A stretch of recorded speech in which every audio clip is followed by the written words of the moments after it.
Good morning students. ನಾವು ವಿದ್ಯುತ್ ಪ್ರವಾಹದ ಕಾಂತೀಯ ಪರಿಣಾಮದೊಳಗೆ ನಿನ್ನೇನು ಮಾಡಿದ್ವಿ? ಕಾಂತ ಅಂದ್ರೇನು, ಕಾಂತಕ್ಷೇತ್ರ ಅಂದ್ರೇನು, ಮತ್ತು ಕಾಂತೀಯ ಬಲರೇಖೆಗಳಂದ್ರೆ ಏನಂತ ಹೇಳಿ ನೋಡಿದ್ವಿ. ಅದರ ಗುಣಲಕ್ಷಣಗಳನ್ನು ಕೂಡ ನಾವು ನಿನ್ನೆ ಕ್ಲಾಸಲ್ಲಿ ನೋಡಿದ್ವಿ. ಇನ್ನು ಇವತ್ತಿನ ಕ್ಲಾಸಸ್ ಒಳಗೆ ಏನು ಮಾಡೋಣ ಅಂತಂದ್ರೆ,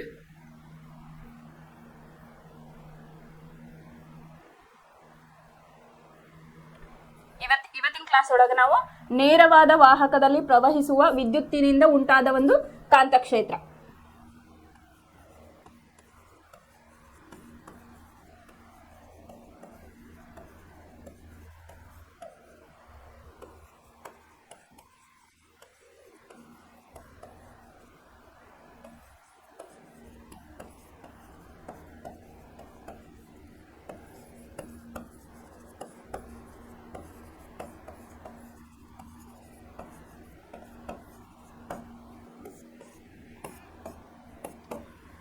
ನೇರವಾದ ವಾಹಕದಲ್ಲಿ ಪ್ರವಹಿಸುವ ವಿದ್ಯುತ್ತಿನಿಂದ ಉಂಟಾದ ಕಾಂತಕ್ಷೇತ್ರದ ಬಗ್ಗೆ ಇವತ್ತಿನ ಕ್ಲಾಸ್ ಒಳಗೆ ಕಲಿಯೋಣ. ನಿನ್ನೆ ನಾವು ಒಂದು ಎಕ್ಸಾಂಪಲ್ ತಗೊಂಡಿದ್ವಿ.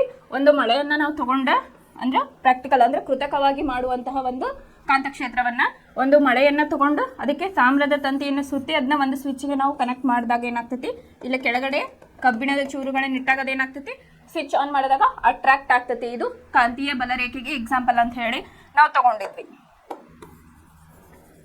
ಏನಿದು ನೇರವಾದ ವಾಹಕದಲ್ಲಿ ಪ್ರವಹಿಸುವ ವಿದ್ಯುತ್ತಿನಿಂದ ಉಂಟಾದ ಕಾಂತಕ್ಷೇತ್ರ ಅಂತಂದ್ರೆ, ಇಲ್ಲಿ ಒಂದು ನೇರವಾದ ಒಂದು ವಾಹಕವನ್ನ ತಗೊಂಡ್ವಿ ಅಂತಂದ್ರೆ ಇಲ್ಲಿ ಏನಾಗಿರ್ತಾವ ನಮ್ಗೆ ಗೊತ್ತೈತಿ, ಇಲ್ಲ ಎಲೆಕ್ಟ್ರಾನ್ಗಳು ಇರ್ತಾವ ಅಂತ ಹೇಳಿ ನಮಗೆ ಗೊತ್ತೈತಿ. ಅದು ಏನಾಗ್ತಿರ್ತೈತಿ, ಇಲ್ಲಿ ಸುತ್ತುವರಿತಾ ಇರ್ತಾವು ಈ ತರ.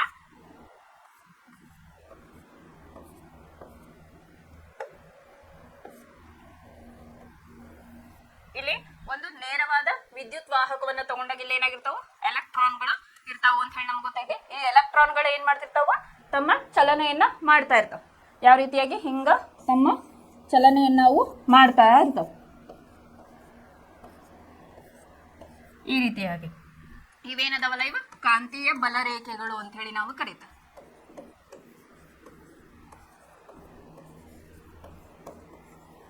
ಇವು ಕಾಂತೀಯ ಬಲರೇಖೆಗಳು. ಎಲೆಕ್ಟ್ರಾನ್ಸ್ ಬಗ್ಗೆ ನಾವು ಈಗಾಗಲೇ ಕಲ್ತಿದ್ದೇವೆ. ಏನು ಮಾಡ್ತಾವು, ಮೂಮೆಂಟ್ ಆಗ್ತಾ ಇರ್ತಾವೆ. ಏನಿಂದ ಕ್ಯಾಟನ್ ಕಡೆ ಅಟ್ರಾಕ್ಟ್ ಆಗಿ ಏನು ಮಾಡ್ತಿರ್ತಾವೆ, ಇಲ್ಲಿ ಮೂಮೆಂಟ್ ಅನ್ನು ಹೋಗ್ತಿರ್ತಾವೆ. ಈ ಮೂಮೆಂಟ್ ಆಗುವಾಗ ಏನಾಗ್ತಿರ್ತೈತಿ, ಇಲ್ಲಿ ಕಾಂತಕ್ಷೇತ್ರ ಇರ್ತೈತಿ ಅಂತ ಹೇಳಿ. ವಿದ್ಯುತ್ ಪ್ರವಾಹ ಮತ್ತು ಕಾಂತಕ್ಷೇತ್ರ ಒಂದಕ್ಕೊಂದು ಸಂಬಂಧಪಟ್ಟವು, ಒಂದೇ ನಾಣ್ಯದ ಎರಡು ಮುಖಗಳಿರ್ತಾವೆ ಅಂತ ಹೇಳಿ ನಾವು ನಿನ್ನೆ ಕ್ಲಾಸಲ್ಲಿ ನಾವು ಕಲಿತ್ವಿ. ಇಲ್ಲಿ ಏನಾಗ್ತದಪ್ಪ ಅಂತಂದ್ರೆ, ಈ ಒಂದು ನೇರವಾದ ವಾಹಕದೊಳಗ ಎಲೆಕ್ಟ್ರಾನ್ಸ್ಗಳು ತಮ್ಮ ಪರಿಧಿಯ ಸುತ್ತುತ್ತಾ ಇರ್ತವೆ. ಇವಕ್ಕ ನಾವೇನಂತೀವಿ, ಕಾಂತೀಯ ಬಲರೇಖೆಗಳು ಅಂತ ಹೇಳಿ ನಾವಿಲ್ಲಿ ಕರಿತೇವೆ. ಇದನ್ನ ಯಾರು ತಿಳಿಸ್ಕೊಟ್ರಪ್ಪ ಕಾಂತೀಯ ಬಲರೇಖೆಗಳು ಅಂತಂದ್ರ, ಮ್ಯಾಕ್ಸ್ವೆಲ್ ಇದ್ರ ಬಗ್ಗೆ ಮ್ಯಾಕ್ಸ್ವೆಲ್ ಅನ್ನೋ ಒಬ್ಬ ವಿಜ್ಞಾನಿ ಏನ್ ಮಾಡಿದ್ರು, ಇದ್ರ ಬಗ್ಗೆ ನಮಗ ತಿಳಿಸ್ಕೊಟ್ರು. ಮ್ಯಾಕ್ಸ್ವೆಲ್, ಇದಕ್ಕೆ ನಾವೇನಂತ ಕರಿತೇವಪ್ಪ ಅಂತಂದ್ರ ಮ್ಯಾಕ್ಸ್ವೆಲ್ ನ ಬಲಗೈ ನಿಯಮ ಅಂತ ಹೇಳಿ ಕರಿತೀವಿ.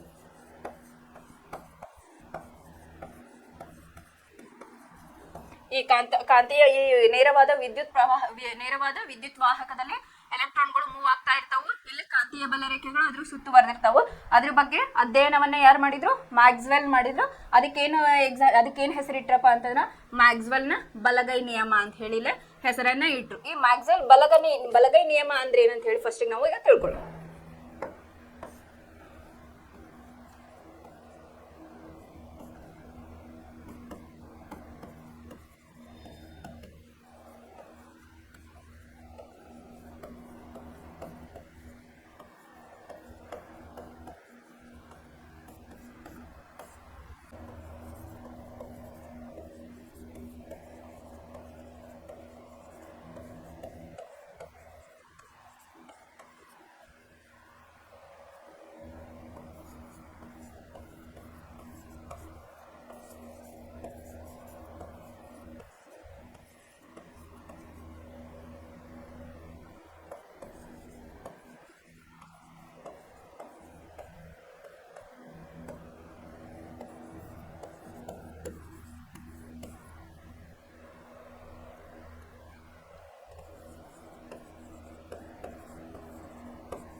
ಫಸ್ಟಿಗೆ ಈ ಮ್ಯಾಕ್ಸ್ವೆಲ್ನ ಬಲಗೈ ನಿಯಮ ಏನು ಹೇಳ್ತದಪ್ಪ ಡೆಫಿನಿಷನ್ ಅಂತಂದ್ರೆ, ನೇರ ವಾಹಕವೊಂದನ್ನು ಬಲಗೈ ಹೆಬ್ಬೆರಳಲ್ಲಿ ಅಲ್ಲಿ ಬಲಗೈ ಹೆಬ್ಬೆರಳಲ್ಲಿ ಹಿಡಿದಾಗ ಹೆಬ್ಬೆರಳು ಏನ್ ಮಾಡ್ತೈತಿ, ಹೆಬ್ಬೆರಳಿನ ದಿಕ್ಕಿಗೆ ವಿದ್ಯುತ್ ಪ್ರವಾಹ ಇರುವಂತೆ ಇರಿಸಿದಾಗ ಮಡಚಿದ 4 ಬೆರಳುಗಳು ಕಾಂತಕ್ಷೇತ್ರವನ್ನು ಸೂಚಿಸುತ್ತವೆ ಅಂತ ಹೇಳಿ ಹೇಳ್ತಾರೆ. ಇದು ಹೆಂಗಪ್ಪ ಅಂತಂದ್ರೆ, ಇದು ನಮ್ಮ ಬಲಗೈಯನ್ನ ನಾವು ಈ ರೀತಿಯಾಗಿ ಹಿಡಿದಾಗ ಇದು ಏನಾಗ್ತತಿ, ಈ ಹೆಬ್ಬೆರಳು ಏನಪ್ಪಾ ಅಂತಂದ್ರೆ ನಮ್ದು ಇದು ವಿದ್ಯುತ್ ಪ್ರವಾಹವನ್ನ ಸೂಚಿಸ್ತತಿ ಅಂತ ಹೇಳಿ. ಆಮೇಲೆ ಇವು ಮಡಚಿದ 4 ಬೆರಳುಗಳು ಏನದವಲ್ಲ ಇವು ಏನ್ ಮಾಡ್ತಾವು, ಕಾಂತಕ್ಷೇತ್ರವನ್ನ ಇಲ್ಲಿ ಸೂಚಿಸ್ತಾವು ಅಂತ ಹೇಳಿ. ಇಲ್ಲೇ ಸಿಂಪಲ್ ಏನಪ್ಪಾ ಅಂತಂದ್ರ ಮ್ಯಾಕ್ಸ್ವೆಲ್ನ ಬಲಗೈ ನಿಯಮವನ್ನು ತಿಳಿಸಿ ಅಂತಂದ್ರೆ ಇಲ್ಲಿ ನೇರ ವಾಹಕ ಅಂತ ಹೇಳಿ ನೀವು ಇಲ್ಲಿ ಬರೀಲೇಬೇಕು. ಇದು ಇಂಪಾರ್ಟೆಂಟ್ ಸೆಂಟೆನ್ಸ್. ಇದು ನೇರ ವಾಹಕವೊಂದರಲ್ಲಿ ಬಲಗೈ ಹೆಬ್ಬೆರಳನ್ನು ತೆಗೆದುಕೊಂಡಾಗ ಹೆಬ್ಬೆರಳಿನ ದಿಕ್ಕಿಗೆ ವಿದ್ಯುತ್ ಪ್ರವಾಹ ಇರುವಂತೆ ವಿದ್ಯುತ್ ಪ್ರವಾಹ ಇರುವಂತೆ ಇರಿಸಿದಾಗ ಮಡಚಿದ 4 ಬೆರಳುಗಳು ಏನ್ ಮಾಡ್ತಾವ, ಕಾಂತಕ್ಷೇತ್ರವನ್ನು ಸೂಚಿಸುತ್ತವೆ ಅಂತ ಹೇಳ್ತಾರ. ಇದಕ್ಕೇನಂತಾರ, ಮ್ಯಾಕ್ಸ್ವೆಲ್ನ ಬಲಗೈ ನಿಯಮ ಅಂತ ಹೇಳಿ ಕರೀತಾರ. ಇದು ಒಂದು ಇಂಪಾರ್ಟೆಂಟ್ ಕ್ವಶನ್. ಇನ್ನ ನೆಕ್ಸ್ಟ್ ಯಾವ ರೀತಿಯಾಗಿ ಇದನ್ನ ಎಕ್ಸ್ಪ್ಲೇನ್ ಮಾಡ್ಬೋದು ಪ್ರಾಕ್ಟಿಕಲಿ ಅಂತಂದ್ರೆ, ಈಗ ನಾವು ಒಂದು ಮೊಳೆಯನ್ನ ತಗೊಳ್ಳೋಣ. ಒಂದು ಮೊಳೆಯನ್ನ ತಗೊಂಡು ಇದು ಒಂದು ಕಟ್ಟಿಗೆ ಅಂತ ತಿಳ್ಕೊಳ್ಳೋಣ.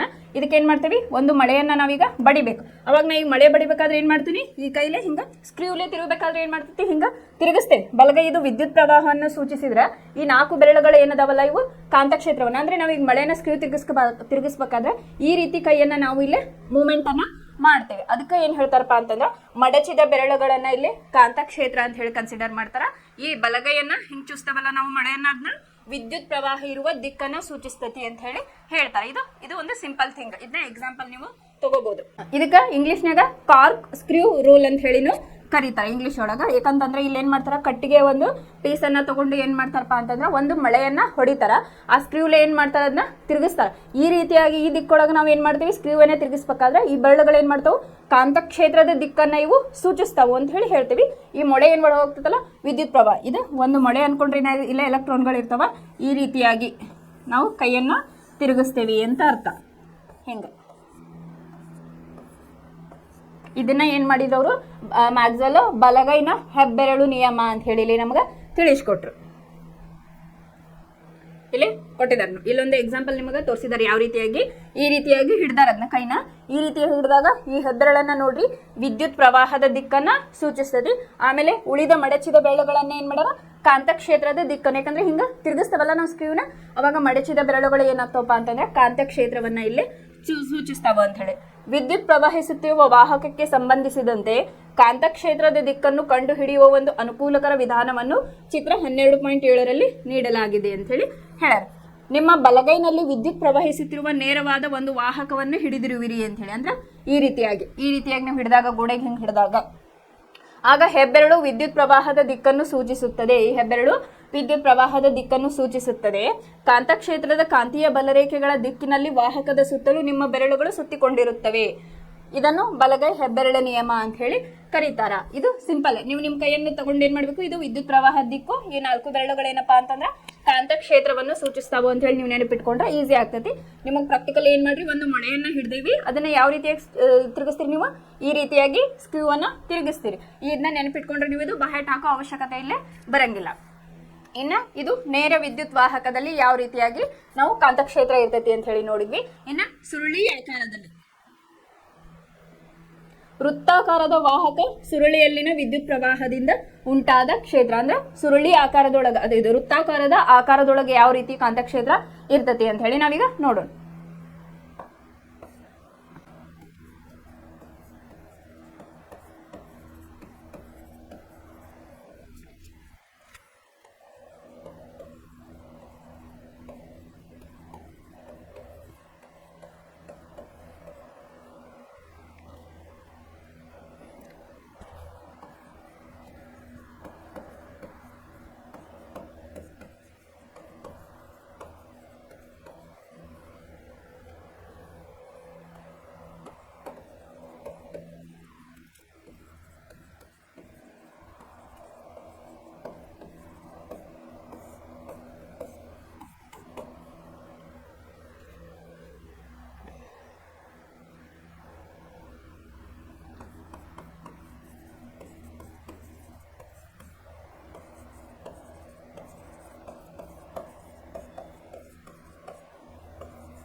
ಇಲ್ಲ ವೃತ್ತಾಕಾರದ ವಾಹಕ ಸುರುಳಿಯಲ್ಲಿ ವಿದ್ಯುತ್ ಪ್ರವಾಹದಿಂದ ಉಂಟಾದ ಕಾಂತಕ್ಷೇತ್ರ ಹೆಂಗಪ್ಪ ಅಂತಂದ್ರೆ ಇಲ್ಲಿ ಒಂದು ವೃತ್ತವನ್ನ ನಾವು ಕನ್ಸಿಡರ್ ಮಾಡಿದ್ವಿ ಅಂತಂದ್ರೆ ಇಲ್ಲೇ ಮೊದಲು ಏನಾಗಿರ್ತತಿ ಅಂತಂದ್ರೆ ಅದು ಮೊದಲದು ಏಕಕೇಂದ್ರೀಯ ವೃತ್ತಗಳಾಗಿರುತ್ತವೆ ಅಂತ ಹೇಳಿ ನಾವಿಲ್ಲಿ ಹೇಳ್ಬೋದು. ಇದೊಂದು ವೃತ್ತ ಅಂತ ಹೇಳಿ ನಾವು ತಿಳ್ಕೊಳ್ಳೋಣ. ಈಗ ಇದಕ್ಕೆ ಪ್ಲಸ್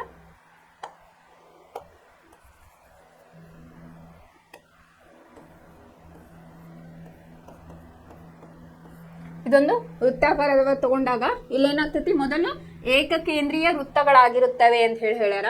ಆಮೇಲೆ ನೆಕ್ಸ್ಟ್ ಮಧ್ಯದಲ್ಲಿ ಹೋದಂತೆ ಅವು ಸಮಾನಾಂತರ ರೇಖೆಗಳಾಗಿ ಅವು ಸಾಗ್ತಾವು ಅಂತ ಹೇಳಿ. ಆಮೇಲೆ ಏನಾಗ್ತತಿ, ಒಟ್ಟಾರೆಯಾಗಿ ಒಂದು ಕಾಂತವಾಗಿ ಅದು ಪರಿಣಮಿಸುತ್ತದೆ ಅಂತ ಹೇಳಿ. ಈಗ ನಾವೇನ್ ಮಾಡ್ಬೇಕಪ್ಪ ಅಂತಂದ್ರೆ ಕಾಂತವನ್ನ ಹೆಚ್ಚಿಗೆ ಮಾಡ್ಬೇಕು. ಕಾಂತವನ್ನ ಹೆಚ್ಚಿಗೆ ಮಾಡ್ಬೇಕಂತಂದ್ರೆ ಏನ್ ಬೇಕು ನಮ್ಗೆ, ಅಲ್ಲಿ ವಿದ್ಯುತ್ ಪ್ರವಾಹ ಬೇಕು. ಇಲ್ಲೇನಪ್ಪಾ ಅಂತಂದ್ರೆ ವೃತ್ತಾಕಾರದ ಸುರುಳಿಯಲ್ಲಿ ಒಂದು ಏಕಕೇಂದ್ರೀಯ ವೃತ್ತಗಳಾಗಿ ಇಲ್ಲಿ ಇರ್ತಾವು. ಆಮೇಲೆ ಏನಾಗ್ತತಿ, ಮಧ್ಯದಲ್ಲಿ ಹೋದಂತೆ ಅವು ಏನಾಗ್ತಾವಪ್ಪ ಅಂತಂದ್ರೆ ಸಮಾನಾಂತರ ರೇಖೆಗಳಾಗಿ ಸಾಕ್ತಾವು. ಹಾಗೆ ಒಟ್ಟಾರೆಯಾಗಿ ಅದು ಒಂದು ಕಾಂತವಾಗಿ ಇಲ್ಲಿ ಹೊರ ಹೊಂಟತಿ ಅಂತ ಹೇಳಿ.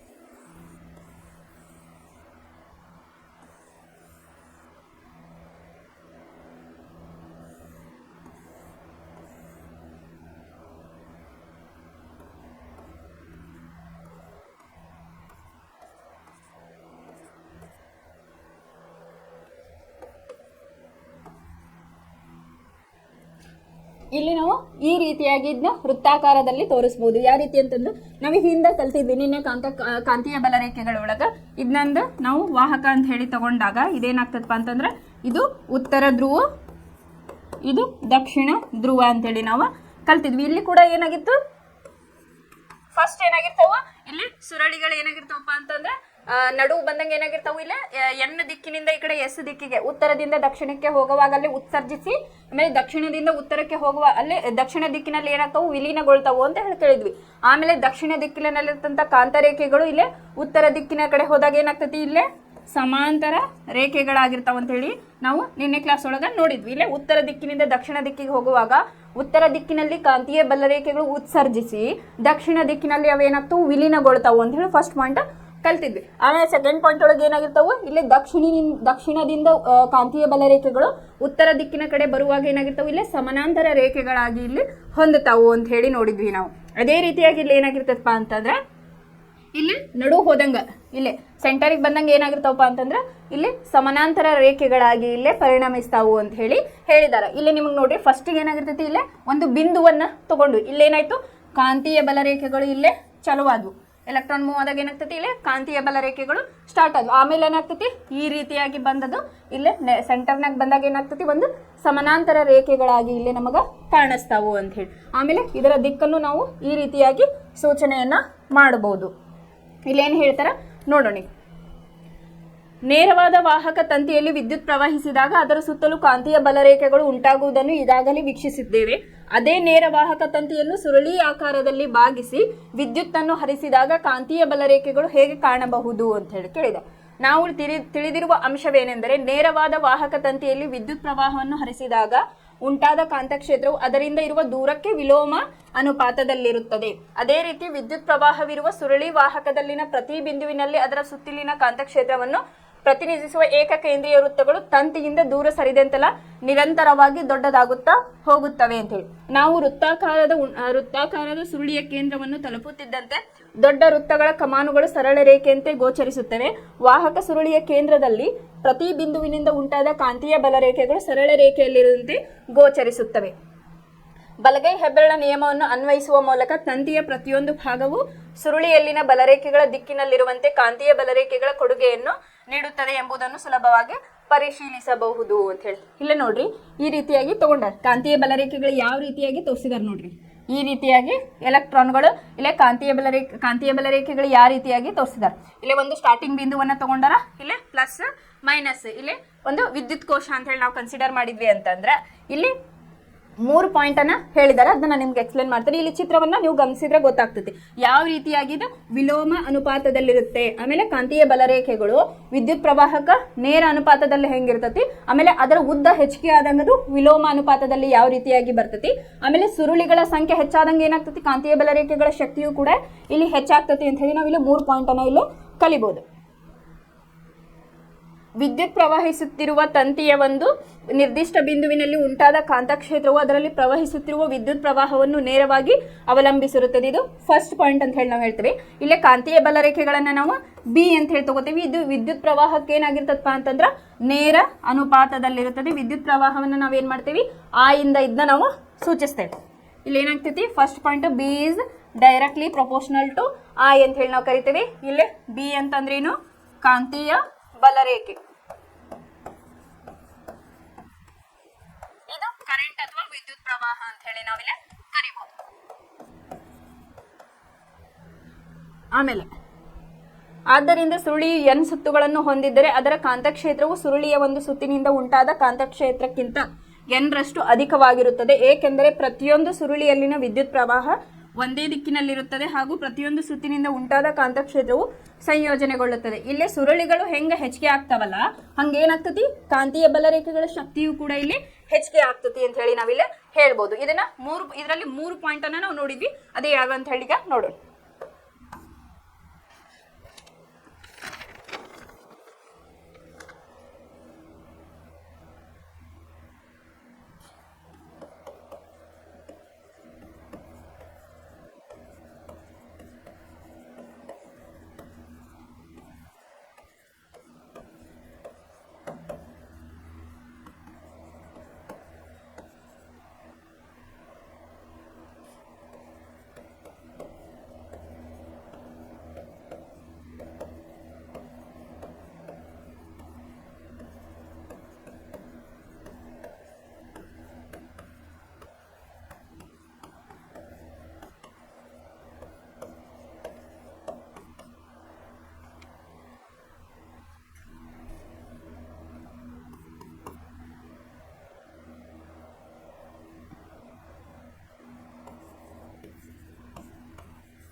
ಇಲ್ಲಿ ನಾವು ವೃತ್ತಾಕಾರದ ಸುರುಳಿಯಲ್ಲಿನ ವಿದ್ಯುತ್ ಪ್ರವಾಹದಿಂದ ಉಂಟಾದ ಕಾಂತಕ್ಷೇತ್ರಗಳಲ್ಲಿ ಇಲ್ಲೇನು 3 ಪಾಯಿಂಟ್ಸ್ ಅನ್ನ ನಾವು ಕಲಿತೀವಿ. ಮೊದಲನೇದು ಯಾವ್ದಪ್ಪ ಅಂತಂದ್ರೆ ವಿದ್ಯುತ್ ಪ್ರವಾಹದ ಶಕ್ತಿ ಅಧಿಕವಾದಂತೆ ಕಾಂತಕ್ಷೇತ್ರದ ಬಲವು ಕೂಡ ಇಲ್ಲಿ ಅಧಿಕವಾಗ್ತತಿ. ಅಲ್ಲೇನಾಗ್ತತಿ, ಇಲ್ಲಿ ಕಾಂತಕ್ಷೇತ್ರ ವಿದ್ಯುತ್ ಪ್ರವಾಹ ಹೆಂಗ್ ಹೆಚ್ಚಿಗೆ ಆಗ್ತದಲ್ಲ ಅಲ್ಲೇನಾಗ್ತತಿ, ಕಾಂತಕ್ಷೇತ್ರದ ಬಲವು ಇಲ್ಲೇ ಹೆಚ್ಚಿಗೆ ಆಗ್ತತಿ ಅಂತ ಹೇಳಿ ಬರಿಬಹುದು ನಾವು.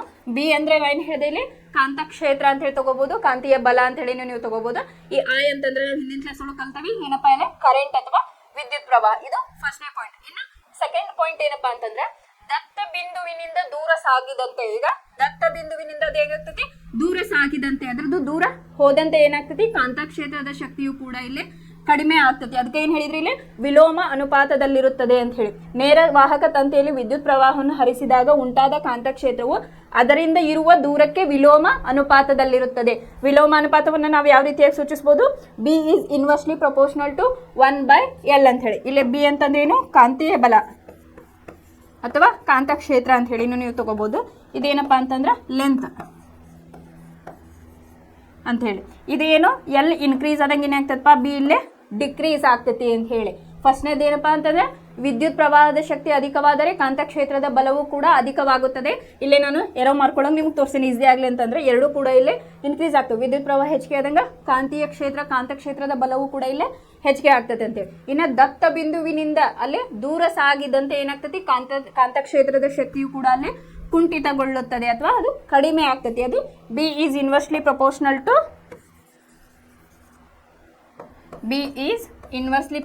To one by L. ಇದು ಇನ್ಕ್ರೀಸ್ ಆದಂಗ ಇದು ಡಿಕ್ರೀಸ್ ಆಗ್ತತಿ ಅಂತ ಹೇಳಿ ನಾವೆಲ್ಲ ಹೇಳ್ಬೋದು. ಇನ್ನು ಮೂರನೇ ಪಾಯಿಂಟ್,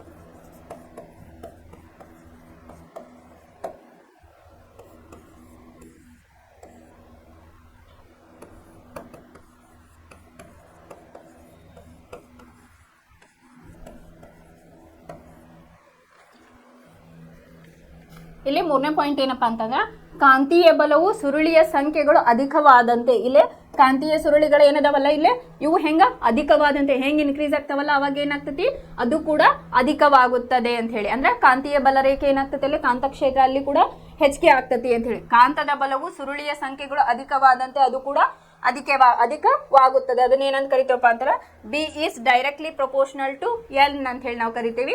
ಬಿ ಅಂದ್ರೆ ಗೊತ್ತೈತಿ ಕಾಂತಕ್ಷೇತ್ರ, ಎನ್ ಅಂತಂದ್ರೆ ಏನಪ್ಪ ಇಲ್ಲೇ ಸುರುಳಿಗಳ ಸಂಖ್ಯೆ ಅಂತ ಹೇಳಿ ನಾವಿಲ್ಲಿ ಕರಿತೀವಿ. ಇದನ್ನ 3 ಪಾಯಿಂಟ್ ಅನ್ನ ಈ ರೀತಿಯಾಗಿ ಹೇಳಿದಾರೆ. ನೀವು ಈ ಸುರುಳಿ ಆಕಾರದೊಳಗೆ ಏನ್ ಮಾಡ್ಬೇಕು, ವೃತ್ತಾಕಾರದೊಳಗೆ ನೀವೇನ್ ಮಾಡ್ಬೇಕು, ಈ 3 ಪಾಯಿಂಟ್ ಅನ್ನ ನೆನ್ಪಿಟ್ಕೋಬೇಕು. ನೀವು ಜಸ್ಟ್ ಫಾರ್ಮುಲಾ ನೆನ್ಪಿಟ್ಕೊಂಡ್ರೆ ನಿಮಗೆ ಗೊತ್ತಾಗ್ತತಿಲ್ಲ. 1ನೇ ಪಾಯಿಂಟ್ ಯಾವುದು, B is directly proportional to I. 2ನೇದು B is inversely proportional to 1/L.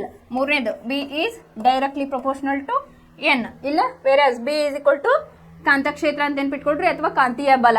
ಆ ಅಂದ್ರೆ ವಿದ್ಯುತ್ ಪ್ರವಾಹ, ಇದು ನಿಮಗೆ ಗೊತ್ತೈತಿ. B is inversely proportional to 1/L. ಆಮೇಲೆ third B is directly proportional to N. ಇಲ್ಲೇ ನೀವು ಬೇಕಾದ್ರೆ ಈ ರೀತಿಯಾಗಿನೂ ಹಾಕೋಬಹುದು.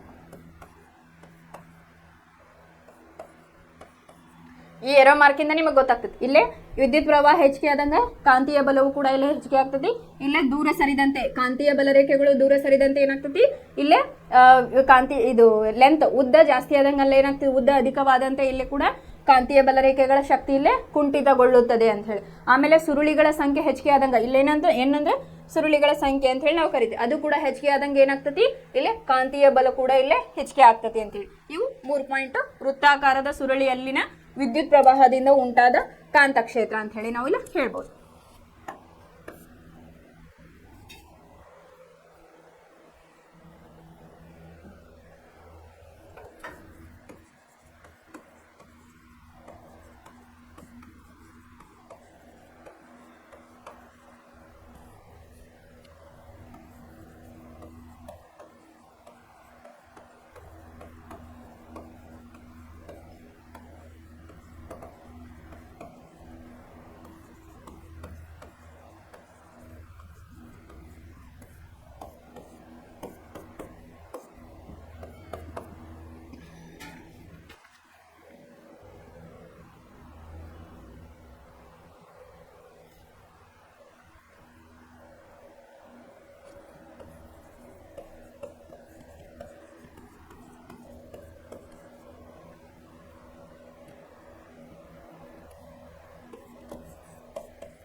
ಇನ್ನು 3ನೇದು ಯಾವ್ದಪ್ಪ ಅಂತಂದ್ರೆ ಸೊಲೆನಾಯ್ಡ್ ಅಂತ ಹೇಳಿ ಕರಿತೀವಿ. ಇದರ ರಚನೆ ಏನು, ಇದರ ಕಾರ್ಯ ಏನು, ಮತ್ತು ಇದರ ಉಪಯೋಗ ಏನು ಅಂತ ಹೇಳಿ ನಾವಿಲ್ಲಿ ಕಲಿಯೋಣ. ಇಲ್ಲಿ ವಿದ್ಯುತ್ ಪ್ರವಾಹದಿಂದ ಸೊಲೆನಾಯ್ಡ್ ನಲ್ಲಿ ಉಂಟಾದ ಒಂದು ಕಾಂತಕ್ಷೇತ್ರ. ಈ ಸೊಲೆನಾಯ್ಡ್ ಅಂದ್ರೆ ಏನಪ್ಪಾ ಅಂತಂದ್ರೆ ಇದು ಒಂದು ಗ್ರೀಕ್ ಭಾಷೆಯ ಒಂದು ಪದ ಅಂತ ಹೇಳಿ ನಾವು ಕರಿತೀವಿ. ಇದು ಹೆಂಗಿರ್ತಪ್ಪ ಅಂತಂದ್ರೆ ಕೊಳವೆ ಆಕಾರದಲ್ಲಿ ಇರ್ತೈತಿ ಅಥವಾ ಸಿಲಿಂಡರಿನ ಆಕಾರದಲ್ಲಿ ಇದು ಇರ್ತೈತಿ ಅಂತ ಹೇಳಿ ನೀವು ಫಸ್ಟ್ ಬರಿಬೇಕು. ಏನಿಲ್ಲ ಸೊಲೆನಾಯ್ಡ್ ಅಂದ್ರೆ ಇದು ಒಂದು ಗ್ರೀಕ್ ಭಾಷೆಯ ಪದವಾಗಿದ್ದು ಇದು ಏನನ್ನ ಸೂಚಿಸ್ತದೆ? ಕೊಳವೆ ಆಕಾರ ಅಥವಾ ಸಿಲಿಂಡರಿನ ಆಕಾರದಲ್ಲಿರುತ್ತದೆ ಅಂತ ಹೇಳಿ ಸೂಚಿಸ್ತದೆ. ಇದೇನಪ್ಪ ಸೊಲೆನಾಯ್ಡ್ ಅಂತಂದ್ರೆ ಅವಾಹಕ ಹೊದಿಕೆ ಇರುವ ತಾಮ್ರದ ತಂತಿ ಅನೇಕ ಸುರುಳಿಗಳನ್ನು ಒತ್ತೊತ್ತಾಗಿ ಸುತ್ತಿರುವ ಸಿಲಿಂಡರಿನ ಆಕಾರವನ್ನು ನಾವೇನಂತೀವಿ?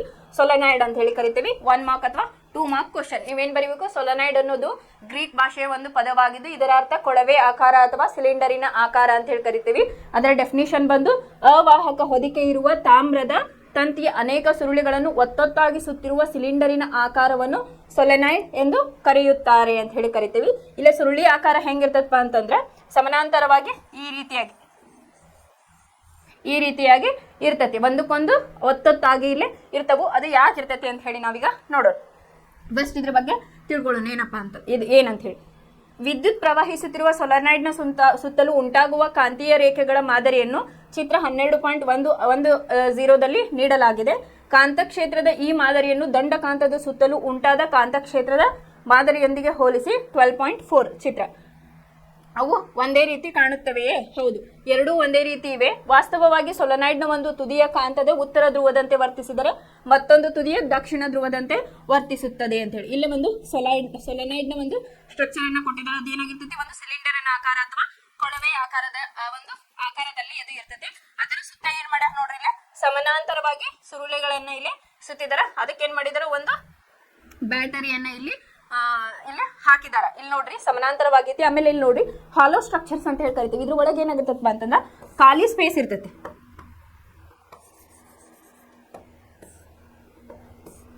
ಈ ರೀತಿಯಾಗಿ ತಗೊಂಡಾಗ ಇಲ್ಲಿ ಏನಾಗಿರ್ತಪ್ಪ ಅಂತಂದ್ರೆ ಖಾಲಿ ಸ್ಪೇಸ್ ಇರ್ತೈತಿ. ಅಲ್ಲೇನ್ ಮಾಡೋದು ಅಂತಂದ್ರೆ ಸಾಫ್ಟ್ ಐರನ್ ಅಥವಾ ಕಬ್ಬಿಣದ ಅದಿರುಗಳು ಏನಿರ್ತಾವಲ್ಲ, ಮೃದು ಕಬ್ಬಿಣವನ್ನ ಅಲ್ಲಿ ನಾವು ಇರಿಸಿದಾಗ ಏನಾಗ್ತತ್ವ ಅಲ್ಲಿ ಕಾಂತಕ್ಷೇತ್ರ ಉಂಟಾಗೋದಕ್ಕೆ ಅದು ಹೆಲ್ಪ್ ಮಾಡ್ತತಿ. ಅಲ್ಲಿ ಖಾಲಿ ಜಾಗ ಏನಿರ್ತೈತಲ್ಲ, ಒಂದು ಸಾಫ್ಟ್ ಐರನ್ ಅನ್ನ ಅಥವಾ ಅಲ್ಲಿ ಮೃದುವಾದ ಕಬ್ಬಿಣವನ್ನ ಇಟ್ಟಾಗದ ಏನಾಗ್ತದಪ್ಪ ಅಂತಂದ್ರೆ ಅಲ್ಲಿ ಒಂದು ಕಾಂತಕ್ಷೇತ್ರವನ್ನ ಉಂಟು ಮಾಡ್ತತಿ. ಇಲ್ಲಿ ಏನ್ ಮಾಡಿರ್ತಾರಪ್ಪ ಅಂತಂದ್ರ ಈ ರೀತಿಯಾಗಿ ಹಿಂಗ ಒಂದೇ ಇದ್ರ ಒಳಗ ಏನ್ ಮಾಡಿರ್ತಾರ? ತಾಮ್ರದ ತಂತಿಯನ್ನ ಇಲ್ಲಿ ಸುತ್ತಿರ್ತಾರ. ಈಗ ನಾವು ಕಾಂತೀಯ ಬಲರೇಖೆಗಳೊಳಗ ನೋಡಿದ್ವಿ. ಇದಕ್ಕೂ ಏನಾಗಿರ್ತಪ್ಪ ಅಂತಂದ್ರೆ ಉತ್ತರ ಧ್ರುವ ಮತ್ತು ದಕ್ಷಿಣ ಧ್ರುವ ಅಂತ ಹೇಳಿ ಇರ್ತಾವು. ಸೊಲೆನಾಯ್ಡ್ನ ಒಳಭಾಗದಲ್ಲಿರುವ ಕಾಂತೀಯ ಬಲರೇಖೆಗಳು ಪರಸ್ಪರ ಸಮಾಂತರ ಸರಳ ರೇಖೆಗಳಂತಿವೆ. ಅಂತಂದ್ರೆ ಏನಾಗಿರ್ತಾವ? ಪರಸ್ಪರ ಸಮಾನಾಂತರವಾಗಿ ಇಲ್ಲೇ ಇರ್ತಾವು ಅಂತ ಹೇಳಿ. ನಾ ಇಲ್ಲಿ ಹೇಳಿದ್ನಲ್ಲ, ಈ ರೀತಿಯಾಗಿ ಸುರುಳಿಗಳು ಹೆಂಗಿರ್ತಾವಪ್ಪ? ಕಾಪರ್ನ ಸುರುಳಿಗಳು ಈ ರೀತಿಯಾಗಿ ಇರ್ತಾವು ಅಂತ ಹೇಳಿ ಹೇಳಿದ್ದಾರೆ. ಆಮೇಲೆ ಅವು ಏನಾಗಿರ್ತಾವ? ಒತ್ತೊತ್ತಾಗಿ ಇಲ್ಲೇ ಇರ್ತಾವು ಅಂತ ಹೇಳಿ. ಇದು ಸೊಲೆನಾಯ್ಡ್ನ ಒಳಭಾಗದ ಪ್ರತಿ ಬಿಂದುವಿನಲ್ಲಿ ಕಾಂತಕ್ಷೇತ್ರವು ಸಮನಾಗಿರುತ್ತದೆ ಎಂದು ಸೂಚಿಸುತ್ತದೆ. ಆದರೆ ಕಾಂತಕ್ಷೇತ್ರದ ಸೊಲೆನಾಯ್ಡ್ನ ಒಳಭಾಗದಲ್ಲಿ ಏಕರೂಪದಲ್ಲಿ ಇರುತ್ತದೆ ಅಂತ. ಇಲ್ಲಿ ಏನಾಗಿರ್ತೈತಿ? ಕಾಂತಕ್ಷೇತ್ರ ಈಗ ಸಮಾನಾಂತರವಾಗಿ ನೀವು ಒಂದೇ ರೀತಿಯಾದ ಇಲ್ಲಿ ಕಾಂತಕ್ಷೇತ್ರ ಉಂಟಾಗ್ತತಿ ಅಂತ ಹೇಳಿದ್ರೆ, ಕಾಂತಕ್ಷೇತ್ರವು ಸೊಲೆನಾಯ್ಡ್ನ ಒಳಭಾಗದಲ್ಲಿ ಏಕರೂಪದಲ್ಲಿ ಇರುತ್ತದೆ ಅಂತ ಹೇಳಿ. ಹೆಚ್ಚು ಕಾಂತಕ್ಷೇತ್ರ ಹೊಂದಿರುವ ಸೊಲೆನಾಯ್ಡ್ನ ಒಳಭಾಗದಲ್ಲಿ ಒಂದು ಕಾಂತೀಯ ವಸ್ತುವಾದ ಮೆದು ಕಬ್ಬಿಣದ ತುಂಡನ್ನು ಇರಿಸಿ ಕಾಂತವನ್ನಾಗಿಸಲು ಉಪಯೋಗಿಸಬಹುದು ಅಂತ ಹೇಳಿ ನಾ ಹೇಳಿದೆ. ಇದು ಹೆಂಗಿರ್ತಪ್ಪ? ಹಾಲೋ ಸ್ಟ್ರಕ್ಚರ್ಸ್. ಇದು ಯಾವ ರೀತಿ ಆಗಿರ್ತೈತಿ? ಒಂದು ಸಿಲಿಂಡರ್ನ ಆಕಾರದೊಳಗೆ ಅಥವಾ ಕೊಳವೆ ಆಕಾರದಾಗ ಏನಾಗಿರ್ತೈತಿ? ಖಾಲಿಯ ಒಂದು ಸ್ಪೇಸ್ ಅನ್ನ ಹೊಂದಿರ್ತೈತಿ. ಅದ್ರ ಒಳಗೆ ಏನ್ ಮಾಡ್ಬೇಕು ನಾವು? ಮೃದು ಕಬ್ಬಿಣವನ್ನ ಇಟ್ಟಾಗಲ್ಲ ಏನಾಗ್ತೈತಿ? ಕಾಂತಕ್ಷೇತ್ರ ಅಲ್ಲೇ ಉಂಟಾಗ್ತೈತಿ. ಅದ್ರ ಸುತ್ತಲೂ ಏನ್ ಮಾಡ್ಬೇಕು ನಾವು? ಈ ರೀತಿಯಾಗಿ ಸುರುಳಿಗಳನ್ನ ಈ ರೀತಿಯಾಗಿ ಒತ್ತೊತ್ತಾಗಿ ಇಲ್ಲಿ ಜೋಡಣೆಯನ್ನ ಮಾಡಬೇಕು ಅಂತ ಹೇಳಿ ಹೇಳಿದ್ದಾರೆ. ಇದು ವಿದ್ಯುತ್ ಪ್ರವಾಹದಿಂದ ಸೊಲೆನಾಯ್ಡ್ನಲ್ಲಿ ಉಂಟಾದ ಕಾಂತಕ್ಷೇತ್ರ. ಇದರ ಲಕ್ಷಣ ಏನು ಮತ್ತೆ ಇವು ಒತ್ತೊತ್ತಾಗಿ ಯಾಕಿರ್ತಾವು ಅಂತ ಹೇಳಿ. ಇಲ್ಲಿ ಒತ್ತೊತ್ತಾಗಿ ಯಾಕಿರ್ತಾವ ಅಂತ ಹೇಳಿ ಇಲ್ಲಿ ಹೇಳಿದ್ರು. ಇಲ್ಲಿ ಒಳಭಾಗದ ಪ್ರತಿ ಬಿಂದುವಿನಲ್ಲಿ ಕಾಂತಕ್ಷೇತ್ರವು ಸಮನಾಗಿರುತ್ತದೆ ಎಂದು. ಇಲ್ಲಿ ಸೊಲೆನಾಯ್ಡ್ನ ಒಳಭಾಗದಲ್ಲಿ ಕಾಂತೀಯ ಬಲರೇಖೆಗಳು ಪರಸ್ಪರ ಸಮಾಂತರ ಸರಳ ರೇಖೆಗಳಿರುತ್ತವೆ. ಇದು ಸೊಲೆನಾಯ್ಡ್ನ ಒಳಭಾಗದ ಪ್ರತಿ ಬಿಂದುವಿನಲ್ಲಿ ಕಾಂತಕ್ಷೇತ್ರವು ಸಮಾನಾಂತರವಾಗಿರುತ್ತದೆ ಮತ್ತು ಅಲ್ಲೇನಾಗಿರ್ತತಿ? ಏಕರೂಪವಾಗಿರುತ್ತದೆ ಅಂತ ಹೇಳಿ ನಾವಿಲ್ಲ ಹೇಳ್ಬೋದು. ಇದು ಸೊಲೆನಾಯ್ಡ್ನ ಉದ್ದ ಏನಪ್ಪಾ ಅಂತಂದ್ರೆ ಅದು ವ್ಯಾಸಕ್ಕಿಂತ ಅದು ಹೆಚ್ಚಿಗೆ ಇರಬೇಕು ಅಂತ ಹೇಳಿ ನಾವಿಲ್ಲ ಹೇಳ್ತೇವೆ. ಇಲ್ಲಿ ನೋಡ್ರಿ, ಇದೇನಾಗಿರ್ತತಿ? ಇದರ ಉದ್ದ ತನ್ನ ವ್ಯಾಸಕ್ಕಿಂತ ಅದೇನಾಗಿರ್ಬೇಕು? ಹೆಚ್ಚಾಗಿರ್ಬೇಕು ಅಂತ ಹೇಳಿ ನಾವು ಹೇಳ್ತೇವೆ. ಇನ್ನೊಂದು ಕುದುರೆ ಲಾಳದ ರೂಪದಲ್ಲಿ ನಾವು ಯೂಸ್ ಮಾಡೋದು. ಕುದುರೆ ಲಾಳ ಹಿಂಗಿರ್ತದಲ್ಲ ಈ ರೀತಿಯಾಗಿ. ಸೊ ನಾವು ಈ ರೀತಿಯಾಗಿ ಕೂಡ ಅದನ್ನ ಯೂಸನ್ನು ಮಾಡ್ಬೋದು. ಸುರುಳಿ ಆಕಾರದಲ್ಲಿ ಈ ರೀತಿಯಾಗಿ ಒತ್ತೊತ್ತಾಗಿ ಈ ರೀತಿಯಾಗಿ ಕುದುರೆ ಲಾಳದ ರೂಪದಲ್ಲಿ ಕೂಡ ಇದನ್ನ ನಾವು ಯೂಸನ್ನು ಮಾಡಬಹುದು ಅಂತ ಹೇಳಿ. ಫಸ್ಟಿಗೆ ಏನಪ್ಪ? ಇದು ಒಂದು ಸೊಲೆನಾಯ್ಡ್ನ ಸ್ಟ್ರಕ್ಚರ್ ಅಂತಂದ್ರೆ ನೀವೇನ್ ಮಾಡ್ಬೇಕು? ಇದು ಒಂದು ಸೊಲೆನಾಯ್ಡ್ ಅಂದ್ರೆ ಗ್ರೀಕ್ ಪದವಾಗಿದ್ದು ಇದರ ಅರ್ಥ ಕೊಳವೆ ಆಕಾರ ಅಥವಾ ಸಿಲಿಂಡರಿನ ಆಕಾರ ಅಂತ ಹೇಳಿ ಬರಿ. ಅದ್ರ ಡೆಫಿನಿಷನ್ ಬಂತಂದ್ರೆ ಅವಾಹಕ ಹೊದಿಕೆ ಇರುವ ತಾಮ್ರದ ತಂತಿಯ ಅನೇಕ ಸುರುಳಿಗಳನ್ನು ಒತ್ತೊತ್ತಾಗಿ ಸುತ್ತಿರುವ ಸಿಲಿಂಡರ್ ಆಕಾರವನ್ನು ನಾವೇನಂತೀವಿ ಸೊಲೆನಾಯ್ಡ್ ಅಂತ ಹೇಳಿ ಕರಿತೀವಿ. ಇಲ್ಲಿಯೂ ಕೂಡ ಉತ್ತರ ಧ್ರುವ ಮತ್ತೆ ದಕ್ಷಿಣ ಧ್ರುವಗಳು ಇರ್ತಾವು. ಆಮೇಲೆ ಈ ಸುರುಳಿ ಆಕಾರದಲ್ಲಿ ಸ್ಟ್ರಕ್ಚರ್ಸ್ ಏನಿರ್ತಾವಲ್ಲ ಅವು ಸಮಾನಾಂತರವಾಗಿರ್ತಾವು ಮತ್ತು ಏಕರೂಪದ ಕಾಂತಕ್ಷೇತ್ರವನ್ನ ಇಲ್ಲೇ ಒಳಗೊಂಡಿರ್ತಾವು ಅಂತ ಹೇಳಿ ಹೇಳ್ಬೋದು. ಆಮೇಲೆ ಈ ಸಿಲಿಂಡರಿನ ಏನಾಗಿರ್ತೈತಿ ಹಾಲು ಇರ್ತೈತಿ, ಖಾಲಿ ಇರ್ತೈತಿ. ಯಾಕಂತ ಕೇಳಿದ್ರೆ ಅಲ್ಲೇನು ನೀವು ಅಲ್ಲಿ ಮೃದು ಕಬ್ಬಿಣವನ್ನ ಇರಿಸಿದಾಗ ಏನಾಗ್ತೈತಿ ಇಲ್ಲಿ ಕಾಂತಕ್ಷೇತ್ರ ಬಲವ ನಿರ್ಮಾಣವಾಗಲಲ್ಲೇ ಸಹಾಯವನ್ನ ಮಾಡ್ತೈತಿ.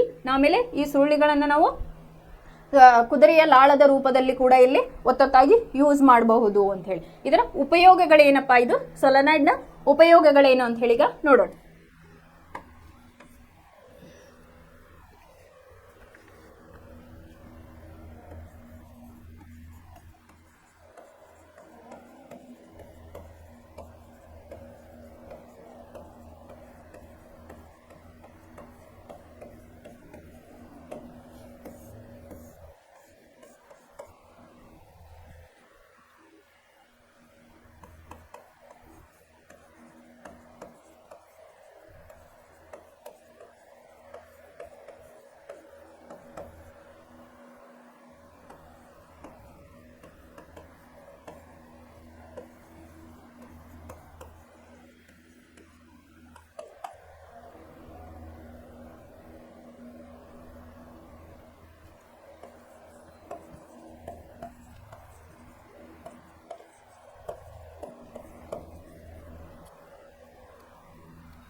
ಇದು ಸೊಲೆನಾಯ್ಡ್ನ ಉಪಯೋಗಗಳು ಏನಪ್ಪಾ ಅಂತಂದ್ರೆ ಫಸ್ಟ್ನೇದು ನೀವು ವಿದ್ಯುತ್ ಕಾಂತಗಳನ್ನು ಉತ್ಪತ್ತಿ ಮಾಡಲು ಅಂತ ಹೇಳಿ ನಾವು ಹೇಳಿದ್ವಿ. ವಿದ್ಯುತ್ ಕಾಂತ ಯಾವ ರೀತಿಯಾಗಿ ಆಗ್ತೈತಲ್ಲೇ ಒಂದು ಹಾಲೋ ಸ್ಟ್ರಕ್ಚರ್ಸ್ ಇಟ್ಟಾಗ ಏನಾಗ್ತೈತಿ, ನೀವು ಅಲ್ಲೇ ಒಂದು ಏನು ಸಾಫ್ಟ್ ಐರನ್ ಅಥವಾ ಮೃದು ಕಬ್ಬಿಣವನ್ನು ಇಟ್ಟಾಗ ಅಲ್ಲಿ ಏನಾಗ್ತೈತಿ ವಿದ್ಯುತ್ ಕಾಂತಗಳಾಗಿ ಅಲ್ಲೇ ನಿರ್ಮಾಣಗೊಳ್ತಾವು ಅಥವಾ ಅಲ್ಲಿ ವಿದ್ಯುತ್ ಕಾಂತೀಯತೆ ಅಲ್ಲೇ ಉಂಟಾಗ್ತೈತಿ. ಫಸ್ಟ್ನೇದು ಏನು ಬರೀರಿ, ಇದು ಒಂದು ನೈಸರ್ಗಿಕವಾಗಿ ಸಿಗುವಂಥದ್ದು ಅಂತ ಹೇಳಿ ನೀವು ಬರೀಬಹುದು. ಇದು ವಿದ್ಯುತ್ ಕಾಂತವನ್ನು ಉತ್ಪತ್ತಿ ಮಾಡಲು ಇದನ್ನು ಬಳಸುತ್ತಾರೆ. ಆಮೇಲೆ ವಿದ್ಯುತ್ತಿನ ಗಂಟೆಗಳಲ್ಲಿ ಬಳಸುತ್ತಾರೆ ಅಥವಾ ನೀವು ಮನೆಗಳಲ್ಲಿ ಡೋರ್ ಬೆಲ್ ಅಂತ ಏನು ನಾವು ಕರಿತೀವಲ್ಲ, ಮನೆಗಳಲ್ಲಿ ಡೋರ್ ಬೆಲ್ಸ್ ಏನಿರ್ತಾವಲ್ಲ ಅದನ್ನ ಎದುರಲ್ಲೇ ಮಾಡಿರ್ತಾರಪ್ಪ ಅಂತಂದ್ರೆ ಇದು ಸೊಲೆನಾಯ್ಡ್ನ ಒಂದು ಸ್ಟ್ರಕ್ಚರ್ಸ್ ನಲ್ಲಿ ಅಲ್ಲೇ ಮಾಡಿರ್ತಾರ. ಅದಕ್ಕೇನು ನೀವು ಬರೀಬೇಕು, ಗೃಹ ಬಳಕೆಯ ವಸ್ತುಗಳಲ್ಲಿ ಅಂತಂದ್ರೆ ವಿದ್ಯುತ್ತಿನ ಗಂಟೆಗಳಲ್ಲಿ ಡೋರ್ ಬೆಲ್ಗಳಲ್ಲಿ ಇದನ್ನ ಬಳಸ್ತಾರ ಅಂತ ಹೇಳಿ ನೀವು ಬರೀಬಹುದು. ಇನ್ನು ಮೂರನೇದು ಯಾವ್ದಪ್ಪ ಅಂತಂದ್ರೆ ಕಸದ ರಾಶಿಯಿಂದ ಕಬ್ಬಿಣದ ಚೂರುಗಳನ್ನು ಹೊರತೆಗೆಯಲು ಬಳಸುತ್ತಾರೆ ಅಂತ ಹೇಳಿ. ಯಾವ ರೀತಿಯಾಗಿ ಅಂತಂದ್ರೆ ಈಗ ಒಂದ್ ಕಡೆ ಎಲ್ಲರ ಕಸದ ರಾಶಿ ಜಾಸ್ತಿ ಇತ್ತಂದ್ರೆ ಅಲ್ಲಿ ಕಬ್ಬಿಣದ ಚೂರುಗಳು ಇರ್ತಾವ, ಅದನ್ನ ಬೇರ್ಪಡಿಸ್ಬೇಕು ಅಂತಂದ್ರೆ ಅಥವಾ ಅದನ್ನ ತಗೋಬೇಕು ಅಂತಂದ್ರೆ ಏನ್ ಮಾಡ್ತಾರ, ಇದನ್ನ ಒಂದು ಟೆಂಪ್ರರಿ ಮ್ಯಾಗ್ನೆಟ್ ಅಂತ ಹೇಳಿ ನಾವು ಕರಿತೀವಿ ಅಥವಾ ಟೆಂಪ್ರರಿ ಸೊಲೆನಾಯ್ಡ್ ಅಂತ ಹೇಳಿ ಕರಿತೀವಿ ನಾವು. ಅದನ್ನ ಏನ್ ಮಾಡ್ತಾರಪ್ಪ ಅಂತಂದ್ರೆ ಅದನ್ನ ಅಲ್ಲಿ ಯೂಸ್ ಮಾಡಿದಾಗ ಕಬ್ಬಿಣದ ಚೂರುಗಳು ಏನ್ ಮಾಡ್ತಾವಪ್ಪ ಅಂತಂದ್ರೆ ಅದಕ್ಕೆ ಅಟ್ರಾಕ್ಟ್ ಆಗಿ ಮೇಲ್ಗಡೆ ಬರ್ತಾವ. ಕಬ್ಬಿಣದ ಚೂರುಗಳು ಅದಕ್ಕೆ ಏನಾಗ್ತಾವು ಅಟ್ರಾಕ್ಟ್ ಆಗಿ ಮೇಲ್ಗಡೆ ಬರ್ತಾವ. ಸಪೋಸ್ ಅದೇನಾರ ಆಫ್ ಆಯ್ತಂದ್ರೆ ಅವು ಕೂಡಲೇ ಏನೋ ಬಿಡ್ತಾವ, ಬಿದ್ದು ಬಿಡ್ತಾವು. ಅದಕ್ಕೆ ಇದು ಮೂರನೇ ಉಪಯೋಗ ಏನಪ್ಪಾ ಅಂತಂದ್ರೆ ಕಸದ ರಾಶಿಯಲ್ಲಿ ಕಬ್ಬಿಣದ ಚೂರುಗಳನ್ನು ಹೊರತೆಗೆಯಲು ಕೂಡ ಇದನ್ನ ಬಳಸ್ತಾರ ಅಂತ ಹೇಳಿ. ಒಂದು 3 ಉಪಯೋಗಗಳನ್ನ ನೀವು ಇಲ್ಲಿ ಬರೀಬೇಕು. ವಿದ್ಯುತ್ ಕಾಂತಗಳನ್ನು ಉತ್ಪತ್ತಿ ಮಾಡಲು ಮತ್ತು ಡೋರ್ ಬೆಲ್ಗಳನ್ನು ಮನೆ ಬಳಕೆಯ ವಸ್ತುಗಳಾದಂತಹ ಡೋರ್ ಬೆಲ್ಗಳಲ್ಲಿ ಇದನ್ನ ಬಳಸ್ತಾರ. ಇನ್ನೊಂದು ಮೂರನೇದು ಕಸದ ರಾಶಿಯಿಂದ ಕಬ್ಬಿಣ ಚೂರುಗಳನ್ನು ಹೊರತೆಗೆಯಲು ಅಥವಾ ಬೇರ್ಪಡಿಸಲು ಕೂಡ ಇದನ್ನ ಯೂಸ್ ಮಾಡ್ತಾರ ಅಂತ ಹೇಳಿ. ಇಲ್ಲೇ ಸೊಲೆನಾಯ್ಡ್ ಅಂತಂದ್ರೆ ಏನು ಫಸ್ಟ್ ಬರೀರಿ. ಸಪೋಸ್ ಅಲ್ಲಿ ಕ್ವಶನ್ ಏನ್ ಬರ್ಬೋದು, ಸೊಲೆನಾಯ್ಡ್ ಅಂದ್ರೆ ಏನು, ಅದರ ಕಾರ್ಯ ಏನು ಮತ್ತು ಅದರ ಉಪಯೋಗಗಳೇನು ಅಂತ ಹೇಳಿ ನಿಮ್ 3 to 5 ಮಾರ್ಕ್ಸ್ ಇಲ್ಲೇ ಕ್ವಶನ್ ಬರ್ಬೋದು. ಇದಿಷ್ಟು ಏನಪ್ಪಾ ಅಂದ್ರೆ ಸೊಲೆನಾಯ್ಡ್ನ ಉಪಯೋಗಗಳು ಅಂತ ಹೇಳಿ. ನಾವು ಒಟ್ಟಾರೆಯಾಗಿ ಇವತ್ತೇ ಏನೇನ್ ಕಲಿತಪ್ಪ ಅಂತಂದ್ರ